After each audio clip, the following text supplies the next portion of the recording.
দেখছো জান, তোমার আমি কত ভালোবাসি। পুরো ইটটানা তোমাকে নিয়েই করলাম, বন্ধুদের সাথে কোথাও গেলাম না।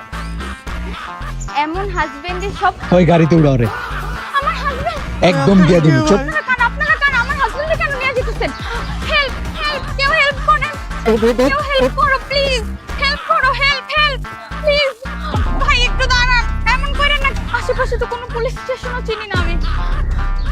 ভাই আপনারা কে ভাই? আমার কে লেগে লইছেন ভাই? চুপ, একদম কথা বলবি না, চুপ। তোর বউরে ফোন দিয়ে লিখা।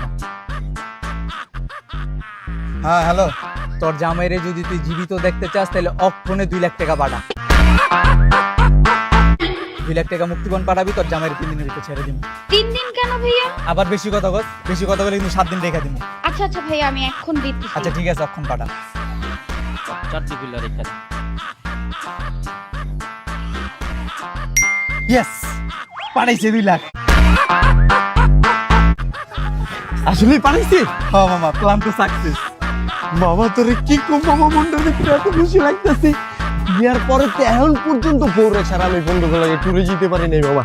ভালো লাগতেছে বন্ধু। ভালো লাগতেছে। যেতে দিব না মানি? এই বেটা, বন্ধুকে ছাড়া কি দিয়ে ট্যুর হয়নি? খরচ যেতে দিব, লগে সব খরচ হয়ে যাবে। এখন 2 লাখ টাকা একটু বেশি চ্যালেঞ্জ না? 2 লাখ টাকা বেশি চেয়েছি মানে? গাড়ি ভাড়া করছি, এত পেরেশানি করছি, ও যে ধরা খেতে মাইরটাকে খাইতো, তুই না আমি। এসি গাড়ি ভাড়া করছি। চল যেতে যেতে শপিং করে লো মনে, চল আয়। যাবি কই? বান্দরবন?